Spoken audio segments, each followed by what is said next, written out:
Para celebrar o início do ano legislativo aqui, na nossa gloriosa Câmara de São Caetano do Sul.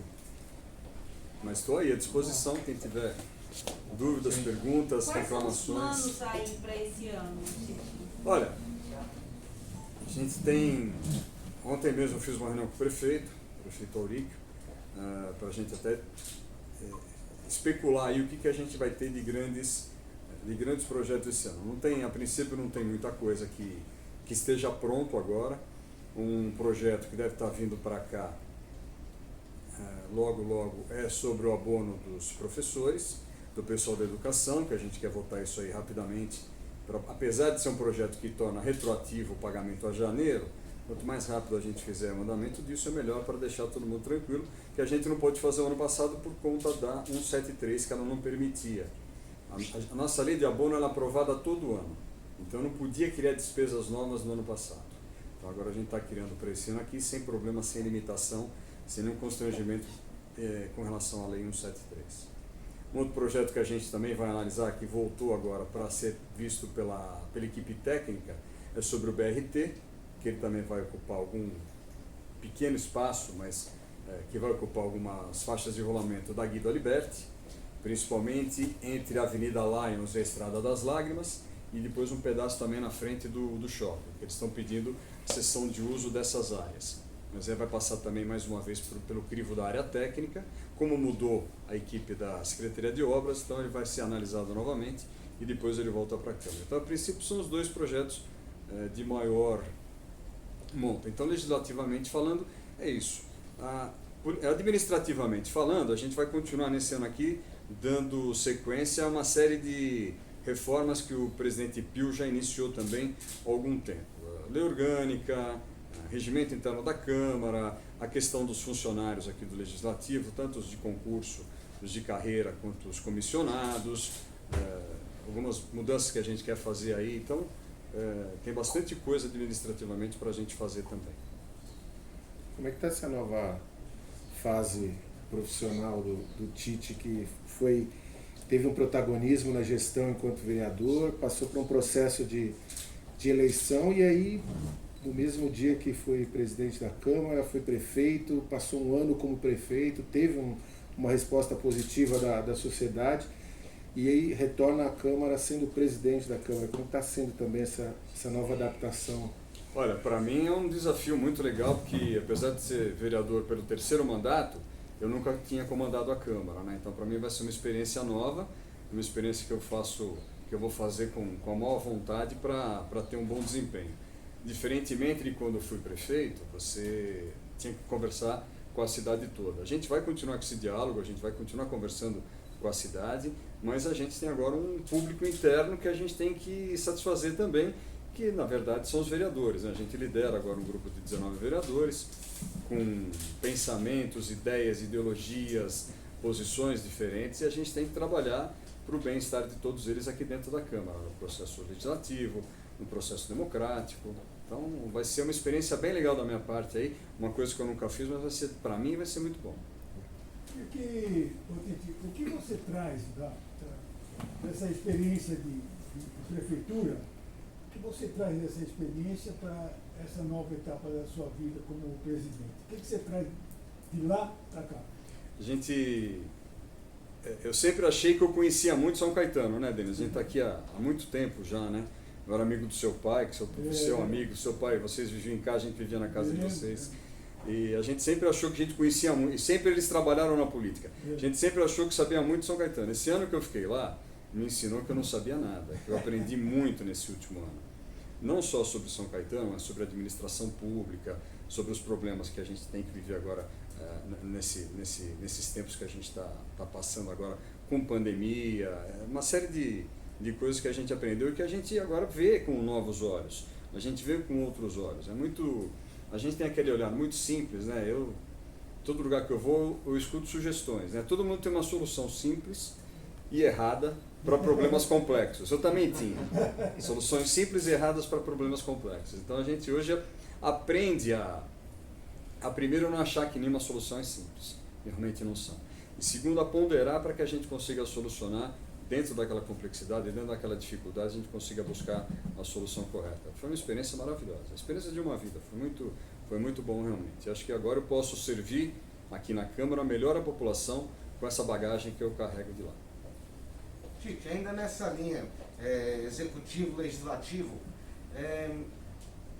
quanto vereador antes, a gente geralmente tem uma visão do executivo, né?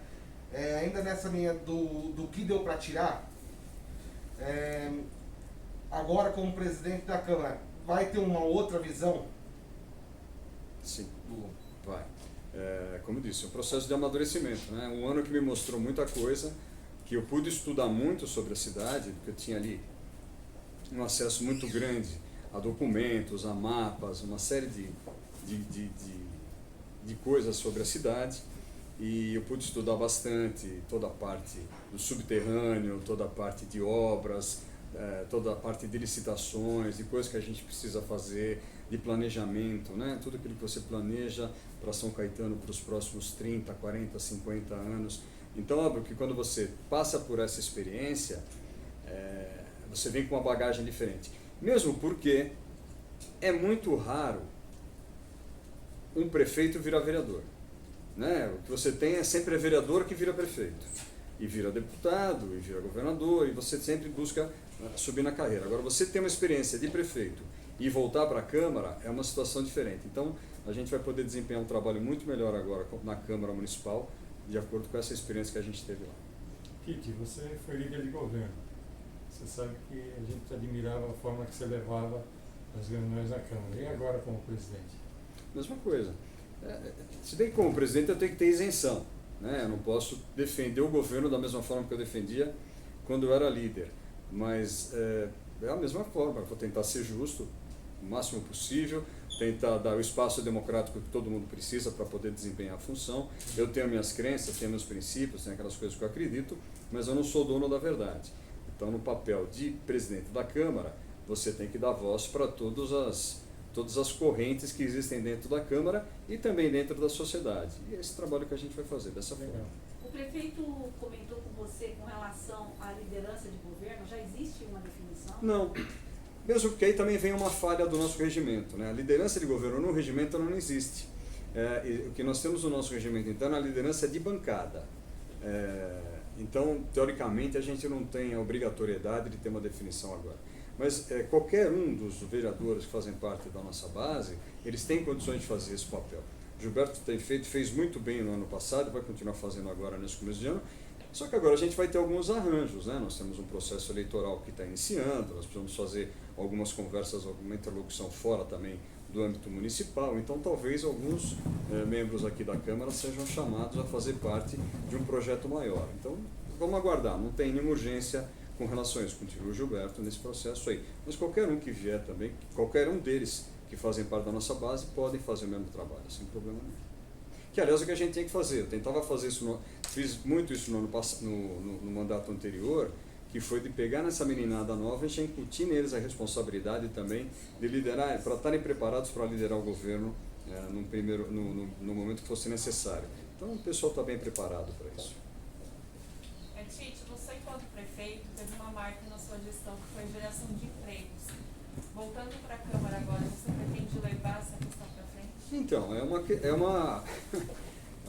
esse é o sonho de todo mundo, né? A gente gostaria muito de criar emprego.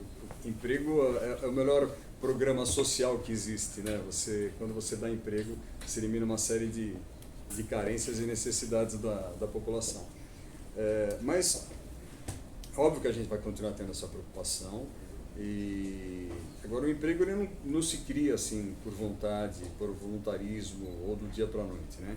O emprego é um trabalho de longo prazo, você precisa criar a infraestrutura e as bases estruturais para que o emprego ele venha, para que as empresas resolvam investir e que possam contratar mais gente, que possam fazer mais negócios. Então a gente vai continuar com essa ótica que a gente já vem há muitos anos fazendo isso, não eu, mas também o Aurico, todo o governo, para criar um ambiente propício para negócios e para que as pessoas, porque você vê, nós perdemos aí algumas empresas que nos deixaram, o caso mais sintomático é da Casas Bahia. Não é um problema de São Caetano, isso é um problema que aconteceu no Brasil todo, principalmente em São Paulo. Essas empresas hoje, muita gente continua em home office. As pessoas continuam em casa. No serviço público tem gente trabalhando em casa. Nas empresas também. As empresas descobriram que é muito mais barato você ter um funcionário trabalhando dentro de casa do que ele tendo que se deslocar no trânsito, tendo despesa de alocação de lajes, de escritórios. Então hoje você tem uma estrutura, uma nova realidade que vem fazendo. Então a gente sentiu em algum momento, a gente acabou sentindo o impacto disso daí. Em algumas regiões, por exemplo, no centro de São Caetano, você teve a diminuição do ritmo de comércio até por causa dessa ausência desses funcionários que vinham para cá todos os dias. Então você tem que continuar buscando a reposição disso daí. Então a gente tem trabalhado nesse sentido, o governo tem trabalhado nesse sentido, conversado aí com alguns empresários, para que esses prédios não fiquem vazios durante muito tempo, que eles sejam substituídos, tenham novas ocupações, e a gente aqui vai estar dando total cobertura para o governo poder fazer isso.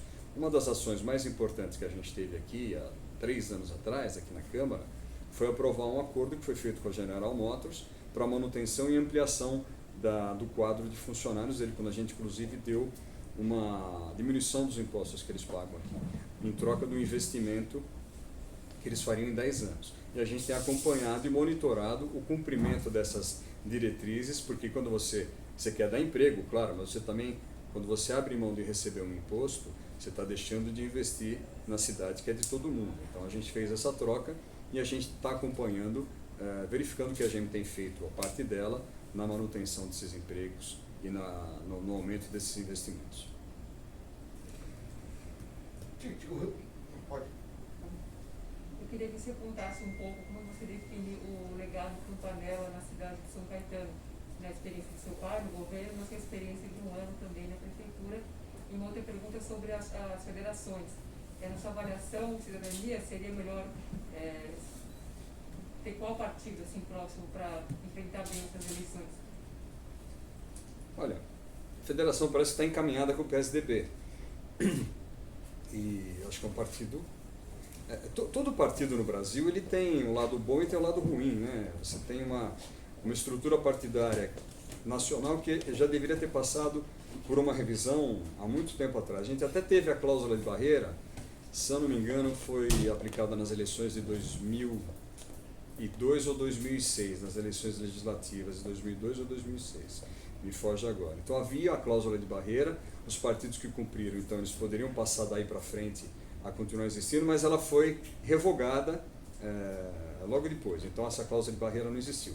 Agora a gente está almejando de novo que haja a cláusula de barreira para poder fazer com que os partidos eles tenham uma maior organicidade, que eles possam ter uma vida maior, melhor dentro do processo eleitoral brasileiro. Nós temos mais de 50 partidos, então isso não é saudável, né? E acaba tendo um fundo partidário muito alto. Esse ano aqui a gente está batendo em 5 bilhões de reais, o que é um absurdo. Fundo partidário e o fundo eleitoral. Então são duas coisas que eu acho que fazem muito mal para o Brasil, mas de acordo com a estrutura que nós temos é muito complicado. Mas aí a gente está fazendo a federalização com o PSDB, que é, da minha parte, muito tranquilo. Meus amigos estão no PSDB, o Aurico está no PSDB, temos 5 vereadores aqui, é a maior bancada aqui na Câmara, que vão se juntar aos 3 vereadores do Cidadania. Nós vamos ficar com uma bancada então de 8 vereadores. Então, nesse aspecto, eu sou muito tranquilo com relação a isso. Com relação ao legado do Campanella aqui em São Caetano, não existe um legado, né? Existe uma família aí que tem muita vontade de trabalhar pela cidade.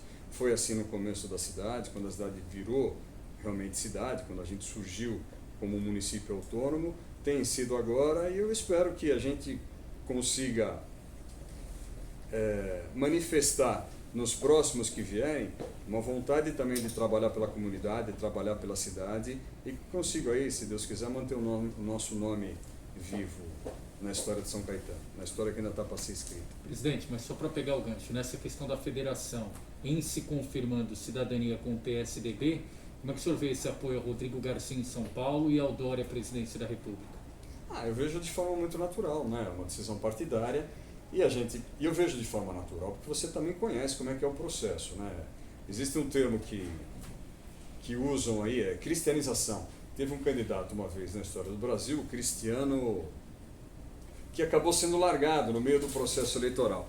Ele acabou sendo esquecido. Então, isso acaba acontecendo. Eu acho que a fidelidade partidária ela é muito importante. A partir do momento que você fecha um acordo, e eu sou um cara que defende muito isso, a partir do momento que você fecha um negócio, você tem que cumprir aquele negócio. Eu não gosto muito dessa história de que, não, olha, eu sou amigo do Tarcísio, meu partido fechou com o Rodrigo, então eu vou ajudar o Tarcísio. Eu não gosto disso. Quando você faz um acordo, acho que ele tem que ser cumprido.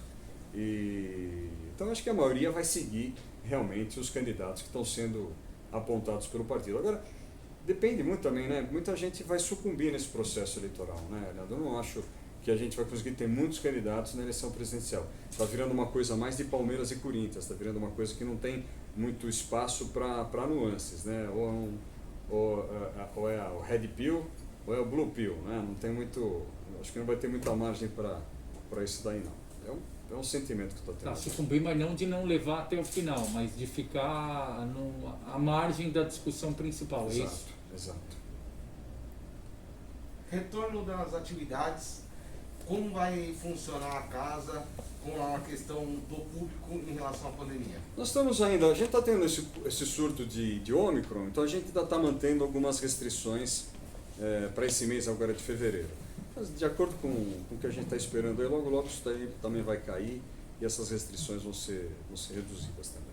Não, presidente, me lembro ainda quando o senhor estava como prefeito em exercício na prefeitura, o senhor destacou, além da multa dos 2 milhões a Medical, a possibilidade de fazer um equipamento próprio do servidor público na cidade. Isso. Em entrevista, o prefeito Auríquio disse que vai abrir uma nova licitação e que está estudando ainda se há tempo e há necessidade de um equipamento específico ou a própria licitação daria conta. Ele conversou contigo sobre isso? Entrou na pauta já do diálogo de vocês? Não, nós conversamos sobre isso, sim.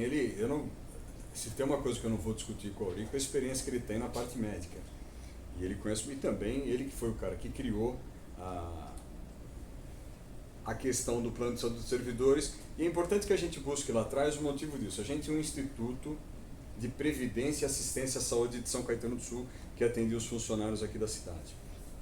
E como todo Instituto de Previdência público, ele custava muito caro e não entregava aquilo que a gente queria. Na reforma da Previdência que foi feita logo no comecinho desse século aqui, ele foi então, ele deixou de existir, o IPASME deixou de existir. Então, em substituição a isso, nós criamos o plano de saúde para os funcionários públicos. A gente tem recebido um serviço aquém daquele que a gente contrata. É um problema que tem sido recorrente.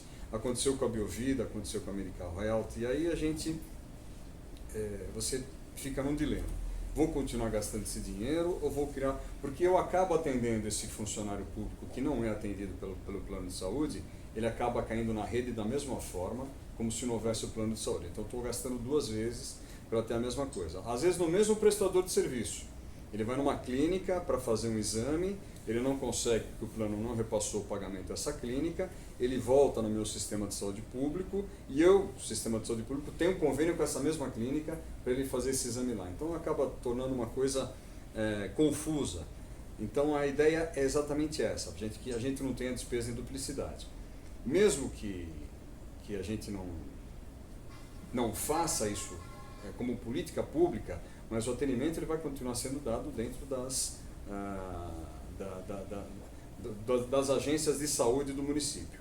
Mas ainda não está com o martelo batido nesse aspecto, ainda está sendo negociado, está sendo conversado, estão estudando a abertura da licitação, estão montando o boneco desse projeto aí, e a gente vai conversar bastante. Mas é aquilo que eu disse, eu não discuto saúde com o Auríquio, ele sabe disso, entende disso muito mais do que eu, ele foi o cara responsável pela implantação do SUS aqui em São Caetano do Sul, e é uma das cidades em que é o melhor desempenho desse sistema de saúde do Brasil todo.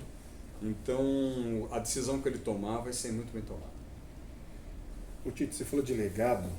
Uma das coisas que foi muito comentada durante o ano passado foi a forma como você conseguiu unir até membros da oposição enquanto prefeito da cidade, né? Você fala do Corinthians e Palmeiras, que segue de tanta rivalidade, mas desde o começo você conseguiu conversar, abrir espaço, dialogar. agora na Câmara novamente e na função de presidente, você acha que você consegue dar sequência nesse processo e até, já que a gente está à vésperas aí de um início de um processo eleitoral, também não deixar isso contagiar o município? Não, eu acho que contagiar não contagia. Eu acho que o eleitor, quando ele vota no presidente, ele está preocupado com questões nacionais. E ele vai buscar soluções para aqueles problemas que ele tem no dia a dia, carestia, impostos, segurança pública e tudo mais. Quando ele vota, quando você tem eleição municipal, ele separa esse lado nacional e busca soluções da vida dele, do cotidiano dele, do município dele. Se ele tem uma saúde pública de qualidade, se a escola do filho dele está boa, se a cidade está limpa, iluminada, coleta de lixo, ele faz uma outra avaliação. Você tem também uma intersecção entre os atores que são do município e os candidatos que são da eleição presidencial. Eu tenho eleitor meu que vota no Lula, que vota no Bolsonaro, que vota no Dória, que vota no Moro. Então, o próprio ator municipal, ele fica um pouco constrangido de assumir uma bandeira definitiva para que não haja essa consequência depois na eleição. Então, não acredito que você vai ter nenhum tipo de problema municipal com relação a isso.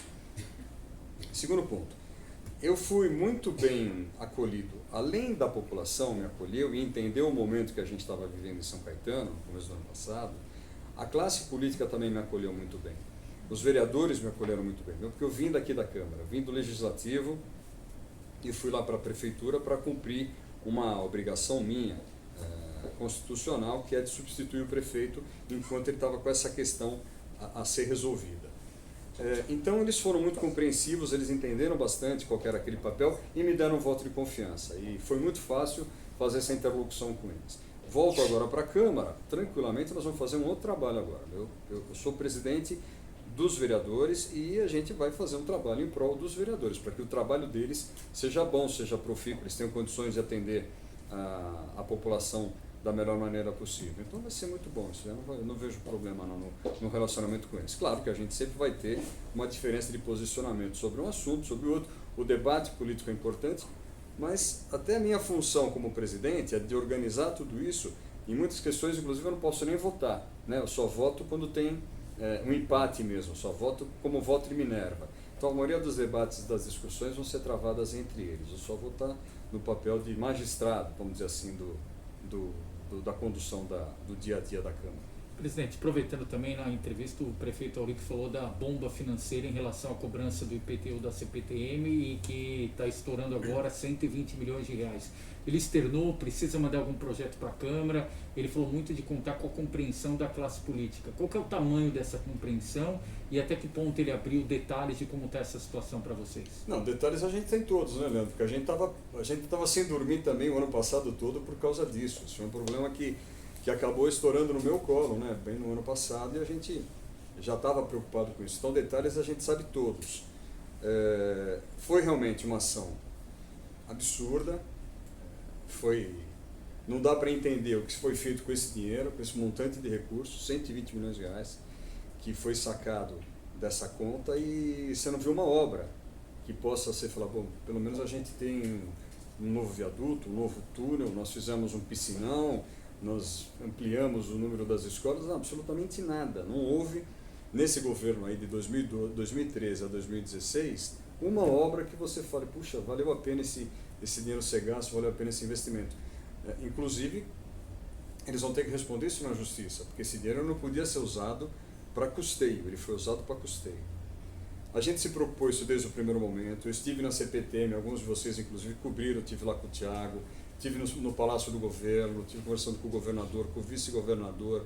A gente buscou aí apoio dos mais variados espectros políticos, administrativos do governo do Estado, para que a gente possa solucionar isso aí. Confio muito, o Auric está dando continuidade nessas negociações, nessa conversa, confio muito que ele vai conseguir fazer isso aí, porque realmente é uma bomba atômica sobre a vida administrativa da cidade. 120 milhões é um valor que, apesar de São Caetano ser uma cidade rica, é 10% da nossa receita. É uma cidade rica, mas é uma cidade que tem toda a sua receita. Para pagar em 12 vezes, né? Para pagar em 12 vezes. Você tem praticamente todo o nosso orçamento, ele está vinculado aos serviços que nós prestamos. A gente tem uma capacidade de investimento hoje, se eu não me engano, é de 45 milhões no ano. Então, se mesmo que a gente perdesse toda a nossa capacidade de investimento, se eu não fizesse uma obra, uma reforma, mesmo assim a gente não ia conseguir pagar essa dívida. E é devida imediatamente. Ela já transitou em julgado, era um dinheiro que estava lá líquido e certo para ser levantado pela CPTM e através de uma presepada que fizeram aqui, esse dinheiro foi gasto, mal gasto, ninguém sabe onde ele foi gasto e agora sobra a conta para a população mais uma vez pagar, porque ela vai pagar através dos impostos que ela já recolhe e através, se a gente vai pagar isso tudo de uma vez, ela vai ter perda na qualidade do serviço. Mas só para entender, o senhor disse que estourou a bomba no seu governo. Saiu algum dinheiro do cofre público na sua gestão? Saiu. Aí a gente teve que fazer um movimento, a gente buscou desde o princípio uma conciliação com a CPTM querendo receber num período muito curto de tempo, que a gente não tinha condições de pagar, e a gente começou a fazer um movimento buscando uma conciliação com a Justiça, que a Justiça arbitrasse um acordo. E para a gente mostrar nossa boa vontade, eu fiz um pagamento de 7 milhões de reais, que seria considerado como pagamento inicial, para depois a gente pagar em prestações menores. Foi uma entrada? Foi uma entrada. Foi quando, o senhor lembra? Foi em novembro. Final de novembro nós fizemos esse primeiro movimento. E aí a questão ainda está na Justiça, aguardando que a CPTM também concordasse, que a Justiça arbitrasse esse acordo. A CPTM não concordou, agora a gente está fazendo mais um movimento, o Auric esteve lá junto com o Thiago, junto com o Rodrigo Garcia, que é um parceiro de primeira hora de São Caetano também, que está nos ajudando muito nesse processo. Mas olha, é preocupante. Para mim foi preocupante o ano passado, eu como cidadão estou preocupado, como vereador estou preocupado e imagino que o Auric também esteja preocupado, porque a partir do momento que se a Justiça der para a gente a decisão de que nós temos que pagar, as verbas começam a ser sequestradas imediatamente. Nós vamos ter problema de pagamentos do dia a dia. Isso tudo não é porque houve um erro meu, do Auric ou de um prefeito que errou na boa-fé. Foi realmente um absurdo o que foi feito aqui em São Caetano do Sul entre 2013 e 2016, com o uso de um recurso que não era nosso, que foi dado em confiança, foi resgatado em confiança, mas que era para ser usado em alguma coisa que prestasse, e não simplesmente para pagar a conta do dia a dia. Essa questão não existe nada a ver com a lei de responsabilidade fiscal, porque, na verdade, por que esse governo assume essa responsabilidade sem buscar a origem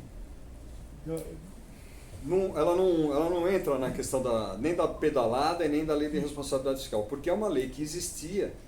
Qual que era o conceito da lei? A lei, inclusive, foi feita pelo Zé Serra. Você tinha pequenos credores que você tinha que discutir questões na justiça. Você tinha um montante de dinheiro dentro desses fundos que valia a pena, que ficava parado.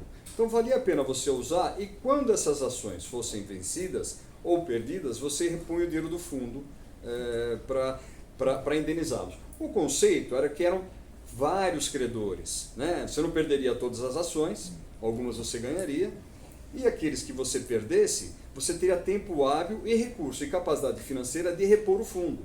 Ninguém imaginou que ia ter um fundo com um volume de 95% de apenas um credor, e de uma ação que obviamente que a gente ia perder. Era líquida e certa que a gente ia perder essa ação.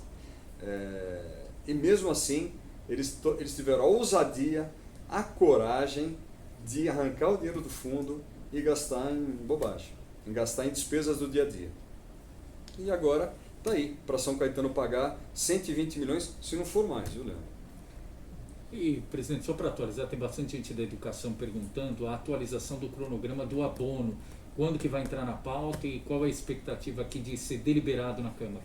A gente está aguardando a chegada dele aqui, o pessoal do corpo técnico da Prefeitura está terminando a elaboração. Assim que ele chegar, a gente aprova ele o mais rapidamente possível. Eles podem ficar tranquilos que mesmo que tenha algum tipo de atraso, eles vão receber retroativamente a janeiro. Vão ser pagas 12 parcelas, mais uma vez 12 parcelas. Foi inclusive isso o Aurico que criou as 12 parcelas. Quando o abono foi feito a primeira vez, Ele contemplava, acho que apenas 6 ou 7 parcelas, não eram para todos os profissionais da educação, e a gente, com o passar do tempo, nós fomos ampliando o leque de pessoas que eram beneficiadas e o período que eles eram beneficiados também. Então, mais uma vez, o Auric vai mandar uma mensagem para a gente, ele já me antecipou isso, que vai ser mais uma vez 12 parcelas. Quanto mais rápido a gente fizer, melhor, que mais rapidamente o dinheiro vai para o bolso desse profissional. Tite, nessa campanha, você pretende apoiar quais candidatos? Eu vou apoiar os candidatos que o meu partido tiver, ou a minha federação, a minha coligação estiver trabalhando, mas eu tenho desde já claro que eu vou trabalhar especificamente para o Thiago Auric e para o Alex Manente como deputado estadual e deputado federal. O Thiago fez um bom mandato, o primeiro mandato dele na Assembleia, ele é jovem, ele é muito competente, tem um bom discurso, tem talento para fazer política, a gente vai continuar fazendo isso. E o Alex é um cara que eu ajudo desde que o pai dele era vivo, é amigo, então eu faço isso com o maior prazer também. E também eles sempre dão um respaldo para a gente, né? Nesse último ano aí que eu fiquei como prefeito, eles estiveram em São Caetano inúmeras vezes, trazendo emendas, ajudando a gente a conversar com o governo do estado, ajudando a gente em Brasília, em algumas pautas que eu tive que ir para lá também. Então a gente tem essa gratidão e a gente vai retribuir agora no momento da eleição. Mas essa dobradinha é do grupo ou é só sua? Você está falando quanto Tite? Olha, não foi deliberado pelo grupo ainda. Eu acho que é uma dobrada que seduz muita gente do nosso grupo político. Eu vou trabalhar para que mais pessoas venham fazer parte disso. Mas tem gente que tem alguns outros acordos, que tem outros acertos com outros candidatos, então a gente tem que respeitar também. Mas eu vou trabalhar para que seja da maioria dos membros do nosso grupo político. O senhor teve uma agenda recentemente com o deputado Thiago Auric. Ele garantiu nessa conversa que vai disputar a reeleição, porque vira e mexe há no bastidor a possibilidade dele disputar a federal. Ele garantiu isso para o senhor? Não, claro, ele é candidato a deputado estadual. Não tem o menor cabimento ele mudar o foco dele agora. Mesmo porque o Thiago ele é jovem, ele tem tempo ainda de aprender bastante. Quando ele for para Brasília, se ele quiser ir para Brasília, ele já tem que ir no momento que ele estiver mais maduro, tiver com mais conhecimento, com o couro mais duro também, porque Brasília apanha bastante. Então, tudo tem seu tempo. Ele é candidato a deputado estadual. E só aproveitando ainda, presidente, o senhor falou do BRT, de concessão, etc. Está claro isso, que vai diminuir, por exemplo, na Guido Aliberti, o trecho de veículos, etc. Porque essa é a dúvida de todo mundo. Está claro isso? Essa questão que a gente está conversando agora, a parte técnica está conversando. O BRT, o trecho de São Caetano, teoricamente ele passa do lado de lá do rio, do Ribeirão dos Meninos. Ele passa do outro lado do rio, que é uma área que vem lá de São Bernardo e vai até a Presidente Wilson, é uma área da Sabesp, do DAE. Então é uma área que o governo do estado está cedendo para isso. Só que no trecho que ele chega em São Bernardo, da Avenida Lions, ali onde a gente costuma falar que é o cemitério vertical, até a Estrada das Lágrimas, que é a Faculdade Mauá de Engenharia, Faculdade de Engenharia Mauá, nesse trecho, nesse S que faz ali, ele teria que entrar na Guido Aliberti. Ali ele reduz, é muito ruim reduzir uma faixa de rolamento ali para a gente. Então, é isso que está sendo rediscutido. A parte técnica da prefeitura está rediscutindo isso com a empresa que vai fazer a exploração do serviço, para poder buscar uma alternativa. Aquele trecho da Guido Aliberti já é muito pequeno. Mas o projeto fala claramente de redução. Exatamente. Eles pedem a cessão dessa área, desse trecho. Então seria ali da Fonsina até onde? Da Lions, do cemitério vertical. Tá. Antes da Fonsina. A Fonsina é bem lá para frente. Antes aqui. Do cemitério vertical até a Faculdade de Engenharia Mauá.